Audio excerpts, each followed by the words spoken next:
Assalamualaikum warahmatullahi wabarakatuh.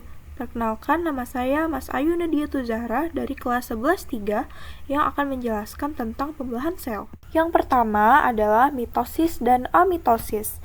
Ada dua jenis pembelahan sel, yaitu mitosis dan amitosis. Namun, keduanya memiliki perbedaan yang sangat signifikan. Nah, yang pertama itu ada mitosis. Mitosis ini adalah proses pembelahan sel di mana satu sel induk membelah menjadi dua sel anak yang identik secara genetik. Tahap mitosis itu melalui beberapa tahap yang teratur, seperti profase, metafase, anafase, dan telofase. Tujuannya untuk pertumbuhan dan perbaikan jaringan dan reproduksi aseksual pada organisme eukariotik. Selanjutnya adalah amitosis.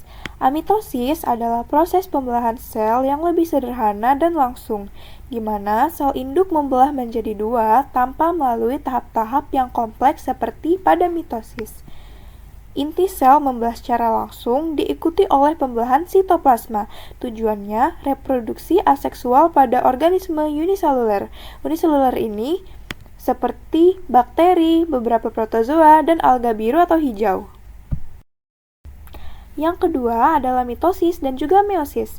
Ada dua jenis pembelahan sel yang memiliki tujuan dan hasil yang berbeda. Meskipun keduanya melibatkan pembagian materi genetik, namun proses dan tujuannya sangat berbeda. Yang pertama itu ada mitosis. Mitosis bertujuan untuk pertumbuhan, perbaikan jaringan, dan reproduksi aseksual. Hasilnya adalah dua sel anak yang identik secara genetik dengan sel induknya. Jumlah kromosomnya tetap sama dengan sel induk atau diploid. Tahapnya ada profase, metafase, anafase, dan juga telofase. Peristiwa pentingnya itu yang membedakan dengan meiosis adalah tidak ada pindah silang. Fungsinya untuk pertumbuhan organisme multiseluler, regenerasi jaringan, dan reproduksi aseksual. Nah, selanjutnya itu ada meiosis. Meiosis ini bertujuan untuk produksi sel gamet atau sel kelamin untuk reproduksi seksual. Hasilnya ada 4 sel anak yang berbeda secara genetik dengan sel induknya dan memiliki setengah jumlah kromosom atau haploid. Nah, selanjutnya ini adalah tahap-tahap dalam meiosis. Yang pertama itu ada meiosis 1.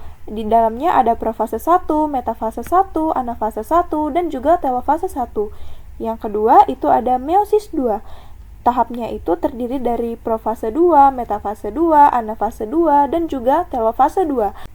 Yang ketiga adalah perbedaan antara spermatogenesis dan juga oogenesis. Yang pertama itu ada perbedaan pada tujuannya.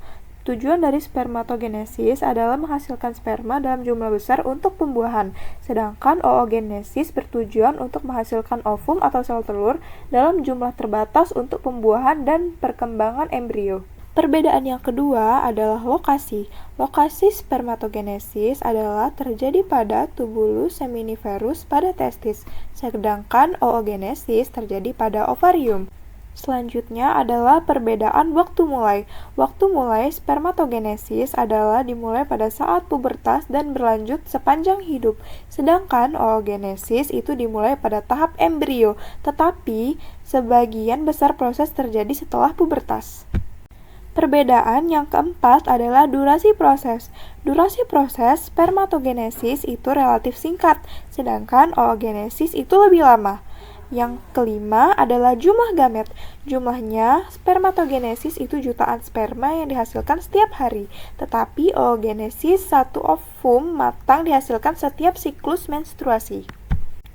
Yang keenam itu adalah perbedaan dari produk akhir. Produk akhir spermatogenesis itu adalah 4 sperma haploid, sedangkan oogenesis produk akhirnya adalah ovum haploid dan 3 badan polar. Selanjutnya adalah meiosis 1. Dalam meiosis 1 ini terjadi beberapa tahapan. Yang pertama adalah profase 1. Dalam profase 1 juga terjadi beberapa tahapan. Yang pertama adalah leptoten. Leptoten adalah di mana kromatin mulai memendek dan menebal, membentuk kromosom. Yang kedua ada zigoten. Zigoten adalah di mana kromosom homolog atau pasangan kromosom yang memiliki bentuk dan ukuran yang sama berpasangan membentuk sinapsis. Yang ketiga ada pakiten. Pakiten adalah terjadinya pindah silang. yaitu pertukaran segmen kromatid non-saudara antara kromosom homolog. Pindah silang ini merupakan sumber utama variasi genetik. Selanjutnya adalah diploten. Diploten adalah kromosom homolog mulai memisahkan diri tetapi masih terhubung pada beberapa titik yang disebut kiasma. Selanjutnya adalah diakinesis. Kiasma semakin terlihat jelas, membran nukleus dan nukleolus menghilang dan benang-benang spindle mulai terbentuk. Selanjutnya adalah metafase 1. Metafase 1 adalah proses pasangan kromosom homolog berjejer pada bidang ekuator sel. Benang-benang spindle melekat pada sentrom setiap kromosom homolog. Selanjutnya ada anafase 1.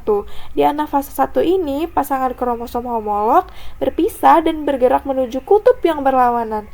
Setiap kromosom yang bergerak menuju kutub masih terdiri dari 2 kromatid. Dan yang terakhir adalah telofase 1. Telofase 1 adalah kromosom mencapai kutub-kutub sel.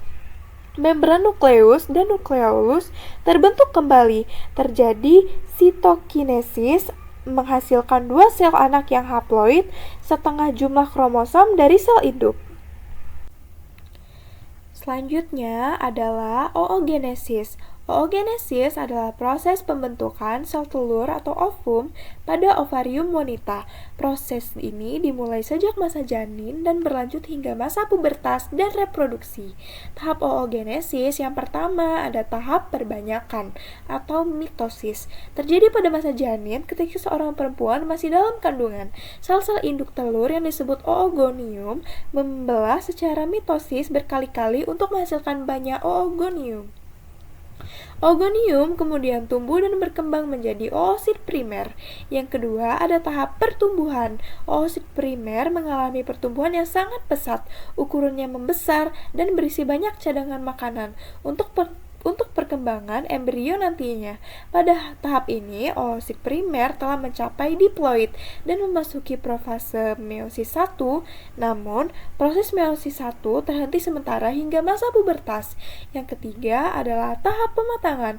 Meiosis 1 dimulai seorang perempuan mencapai masa pubertas. Oosit primer yang telah berhenti pada profase 1 melanjutkan pembelahan meiosis 1. Hasilnya adalah satu oosit sekunder haploid yang berukuran besar dan satu badan polar pertama haploid yang berukuran kecil. Oosit sekunder mengandung sebagian besar sitoplasma dan kuning telur. Selanjutnya adalah meiosis 2. Oosit sekunder dan melanjutkan pembelahan meiosis 2 hingga terjadi fertilisasi atau pembuahan oleh sperma. Hasilnya adalah satu ovum haploid yang matang dan satu badan polar kedua. Badan polar pertama juga membelah menjadi 2 badan polar kedua. Jadi, dari satu oosit primer akan dihasilkan satu ovum matang dan 3 badan polar. Mungkin sekian yang dapat saya sampaikan pada kesempatan kali ini. Saya mohon maaf jika ada kesalahan dan terima kasih untuk yang sudah mendengarkan saya sampai di akhir ini. Saya akhiri. Wassalamualaikum warahmatullahi wabarakatuh.